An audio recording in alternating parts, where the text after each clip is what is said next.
Hello there. Welcome to another episode of Cannonball Diva Chronicles, where uplifting the downtrodden is our focus. I'm Cannonball Diva, and I would like to discuss with you today how the narcissist treats their children. It is a well-known fact, as I've mentioned in previous videos, that narcissists only care about themselves. Their main focus is to provide for themselves, and even though they pretend in the face of adversity or a normal day that they care about other people, their main goal is themselves, and they veer and they try so hard towards achieving those goals at the expense of everyone else around them. They like to pretend to people around them that they really care so that people won't know the true, deep, selfish approach that they feel about everything else surrounding them. They do not really care about what you do or who you are. They do not care about how hard you work or how hard you try in a relationship. All they care about is, at the end of the day, they want to get what they want to get. When they have children, they don't really care about what happens to the children ultimately, because they feel like they can get up and go at any point. They can leave the country, they can leave the community, they can just get up and leave without even explaining why, because they feel like at the end of the day the other partner can carry the whole load. Children suffer when narcissists attack their partners. Their partners are a target from the get-go because the narcissist needs to unburden themselves of anger and all other negative emotions that they feel on a daily basis. The partner of the narcissist is the closest and the most convenient person that they can attack, because when they are not happy with what happens when they leave the house, if they come across anything that displeases them, they are cowards. They do not have the ability or the approach or even the power to fight those outside of them or people that they meet on a daily basis outside of the house, of the home in which they live in. So they bring that anger home. They do not address it when people offend them, and they pretend to be meek and humble. They pretend to be people who are easy to approach and kind and funny and very amiable, but truly their true behavior is one of anger and hatred. They have a deep-seated hatred for anyone that they feel has slighted them. And who do they take all that anger out on? Take a wild guess. They take that anger out on those who are closest to them. Their spouses, their partners, and most unfortunately, their children, who are innocent in all of this and who do not most times even understand why they are being attacked. When the narcissist is angry with his partner or her partner, and when they cannot get across to the partner their anger, or when they feel they're powerless to do anything at that moment against their partner, they turn the anger on the children. I've seen many situations where narcissists have attacked the children by abusing them physically, by not providing for them as a way of punishing the partner. In my own case, my ex-narc refused to help in any way when he traveled. All the burden of caring for the children fell on me. Even when he was around, he would sleep and watch sports, and he would do the bare minimum around the house. It became a pattern, and after a while I got used to it. But the most unfortunate and the most sad part of it all was that this partner of mine would come home and would show anger on purpose against the children when he was angry with me. And he would make me know that that was why, even though he would deny it. He would raise his voice unnecessarily, he would scream at them. And the worst part of it was that when he chased me out of the house, when I went back home to Nigeria to live, he chased me out of the house one time at night, and he also chased his children out into the dead of the night at about 11:30 in the evening at night. And this was sad because the children were dismayed. Thankfully, I had the funds.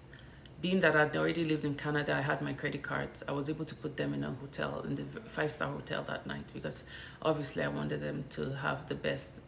I didn't want them to dwell on what had happened or focus on the unfortunate incident that just occurred as we drove to the hotel in a very down-beaten car, a car that the engine could have stopped at any point that had service issues. He didn't care.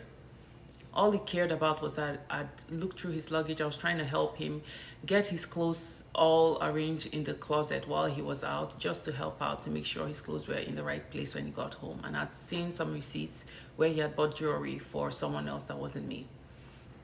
When you find the narcissist out or discover their cheating or their betrayal, their response is not one of remorse. Their response is not one of sadness or apology. Their response is anger, vexation, and screaming the house down because you dared look through their things, or even if you didn't look through their things, the fact that you discovered them and they were found out annoys them to the core. And they search for every way to punish you. And my punishment that night was being chased out of the house with the children. My 2 oldest children and I made our way to 4 Points Hotel that night in Lagos, Nigeria, at 11:30 in the nighttime, chased from a house that I'd single-handedly looked for and found in Victoria Garden City by myself without his help.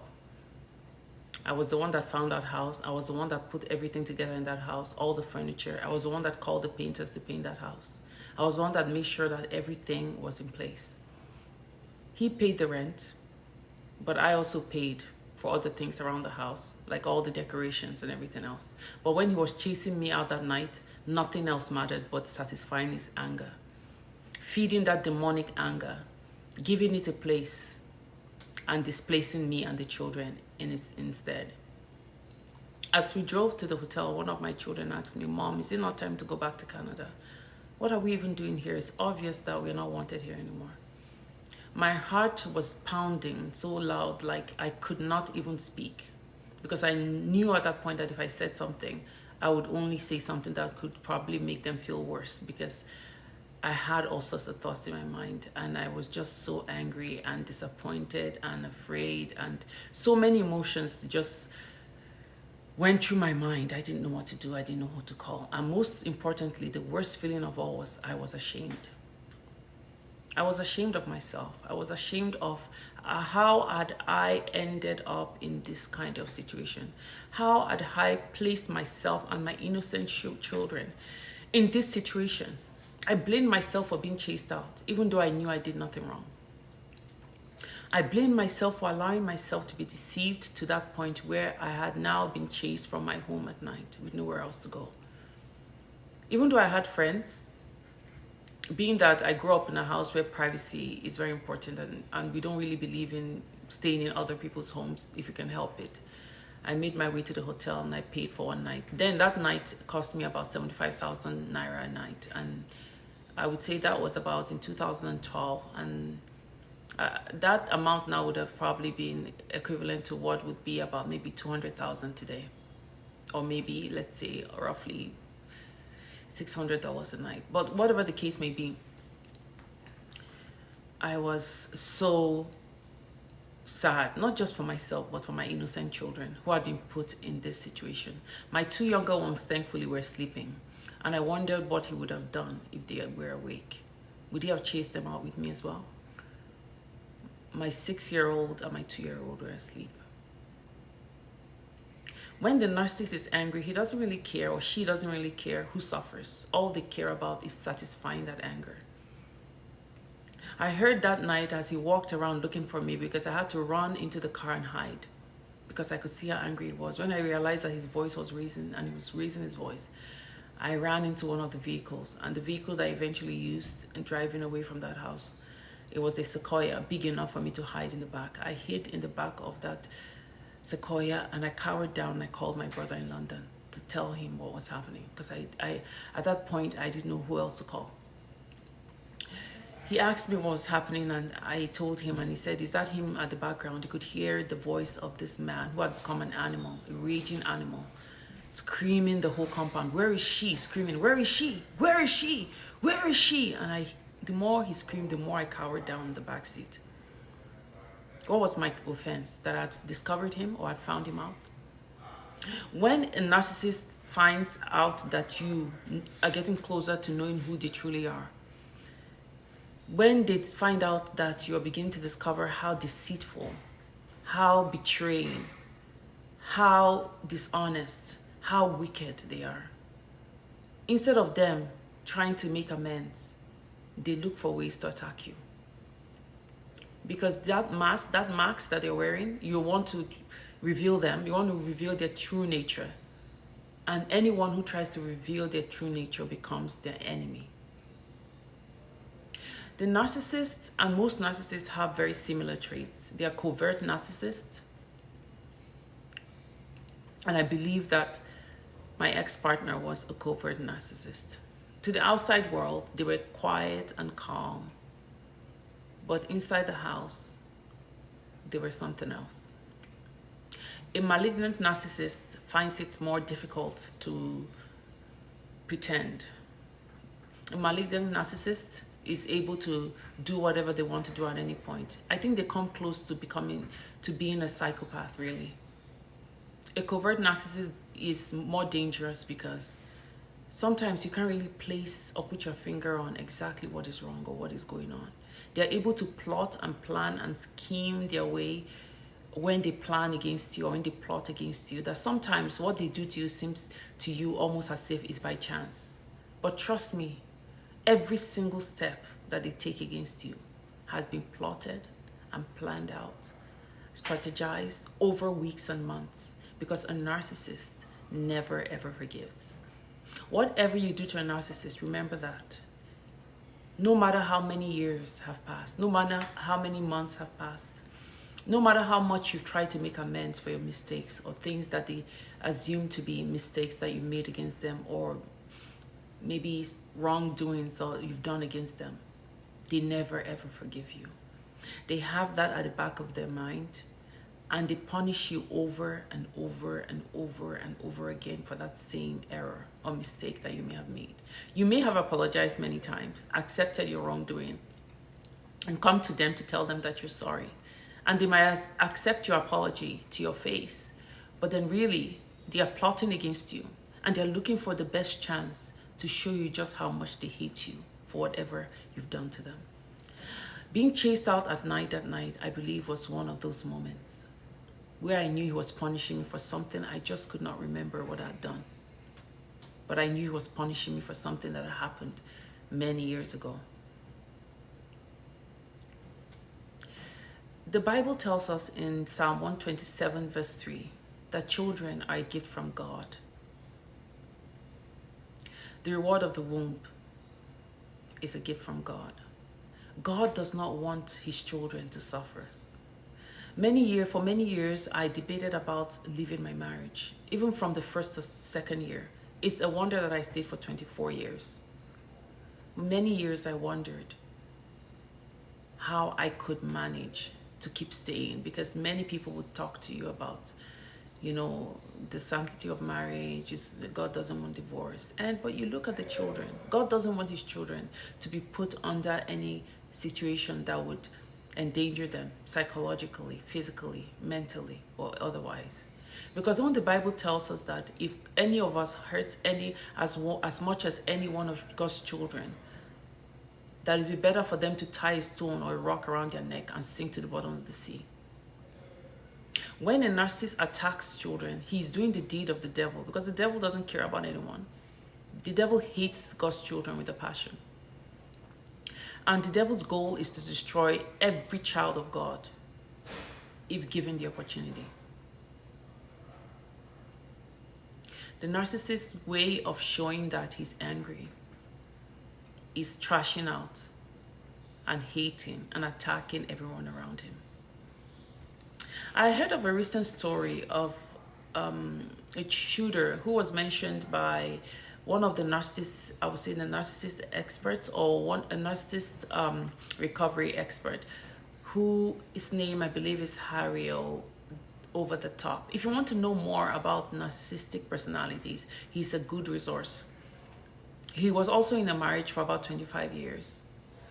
And he speaks so clearly about all of the toxic traits of a narcissist.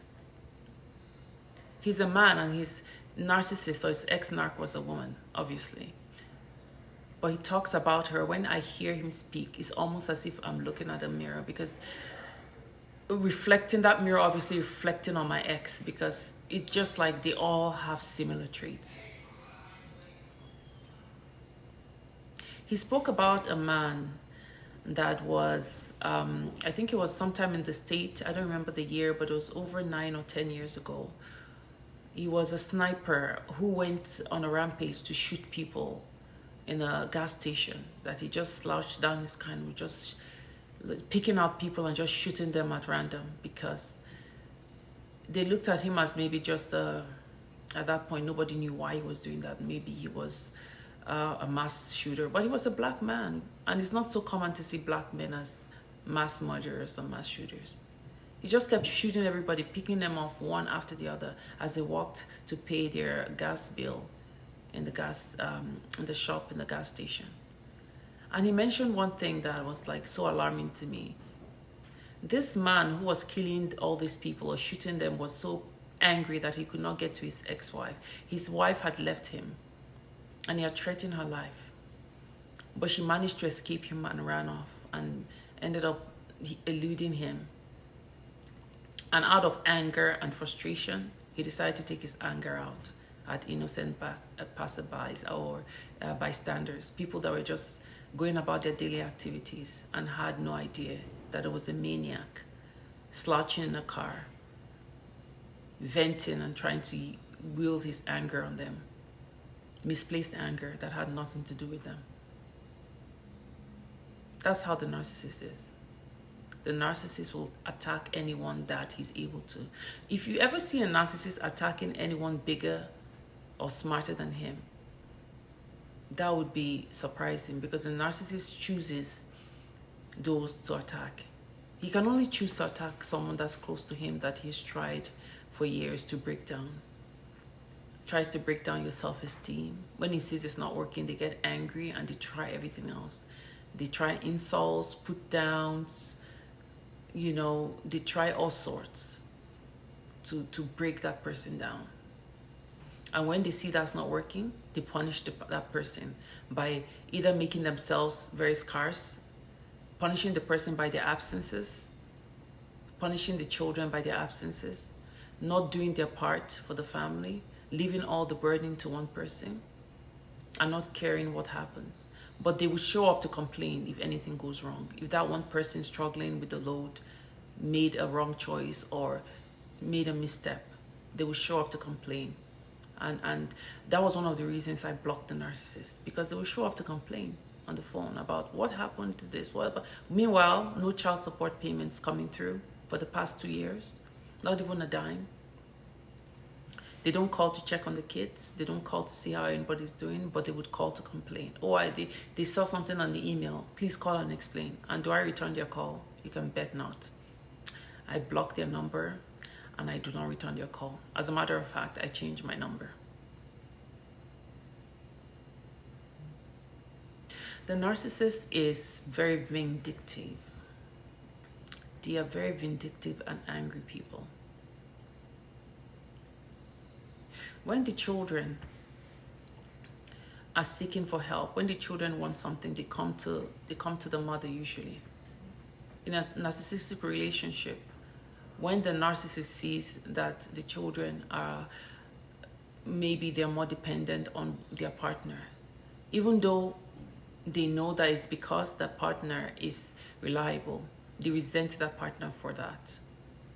They don't want to put in the effort to try harder.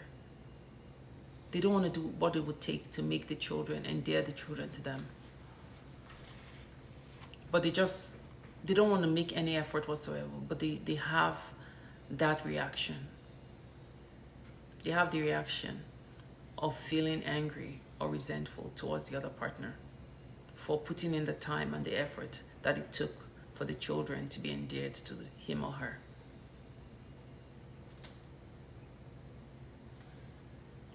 God Almighty knows that when we pray, He answers us. He's told us to come to Him, all you who labor and are heavy laden, and I'll give you rest. If we teach our children not to rely completely on the narcissist and to rely on God, and to rely on also extended family members who are there and willing to help, That's a good strategy for the children to know that they are loved. Because the narcissist will not waste time to show those children that they don't care about them.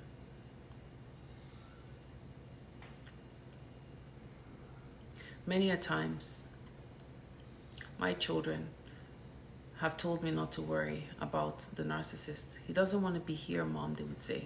Let him go to Africa. Let him stay there. Stop telling him to come back. You can tell that that's where he's happy. So I stopped worrying. But when I stopped worrying and when I stopped calling, that also annoys them because they call to complain about that as well. All his friends are saying that your wife doesn't even call to check on you. All your friends are saying that. What about the friends that are with their families? What about the friends that work together with their spouses to make the relationship work, that help out with the children and the upkeep of the household? What about those ones? You don't have friends like that?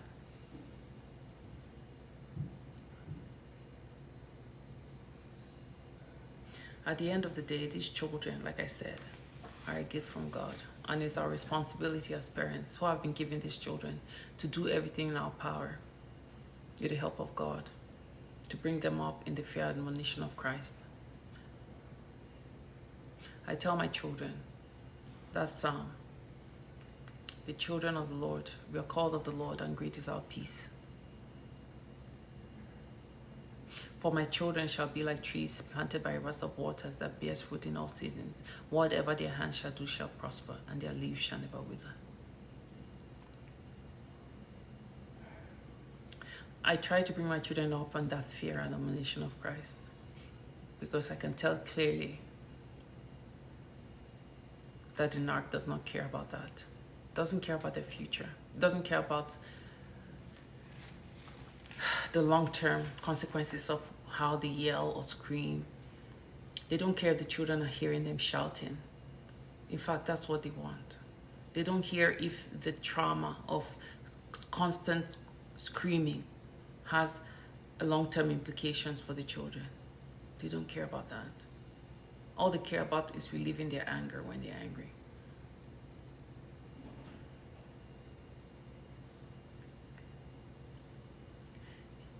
I'm very thankful that God has given me the opportunity to be able to afford to provide for the children all by myself.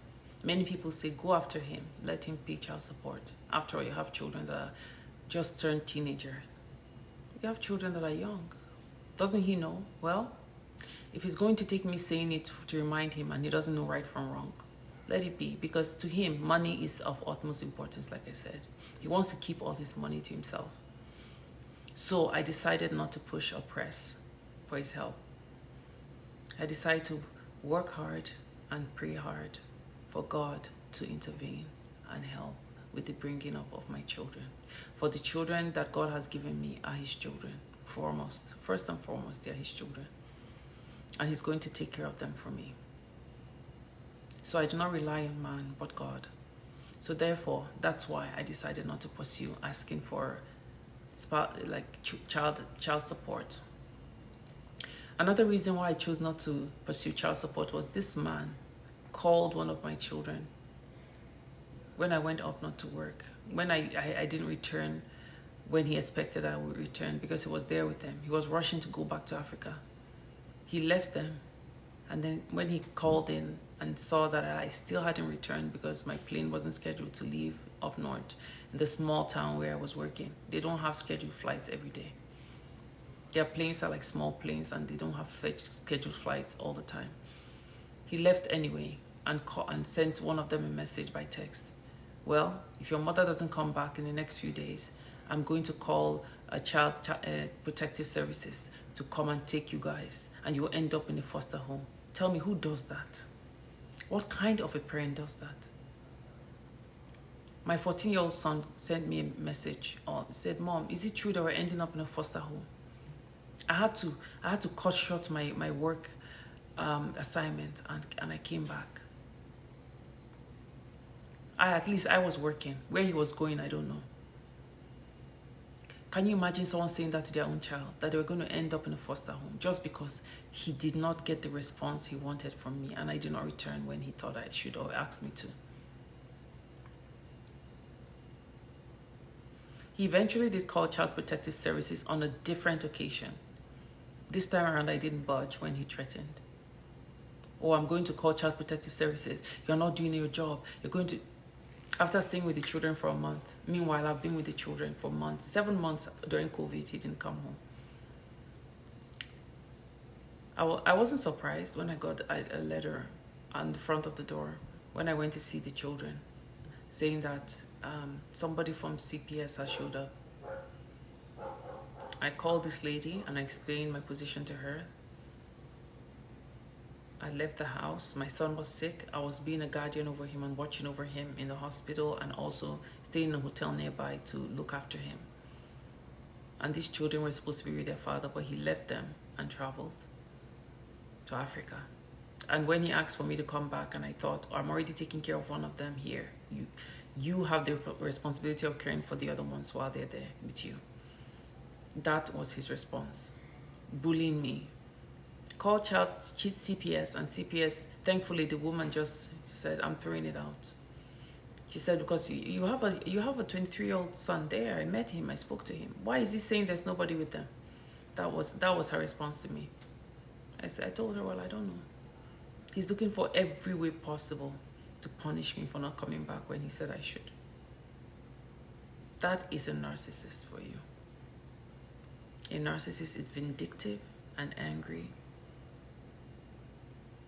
And a narcissist will punish you in any way that he can. They are not of God.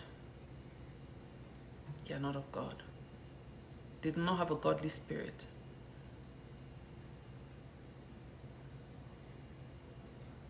The God I serve has said we should forgive.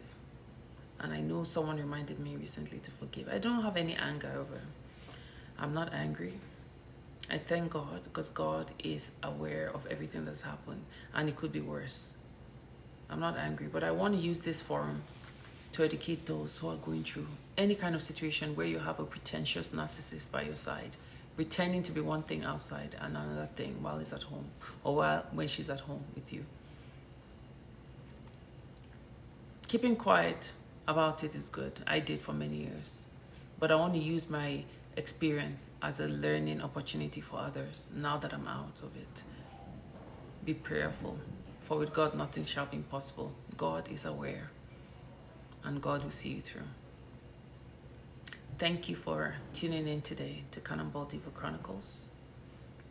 Please subscribe and please share so that it might reach one person or two people who have gone through this.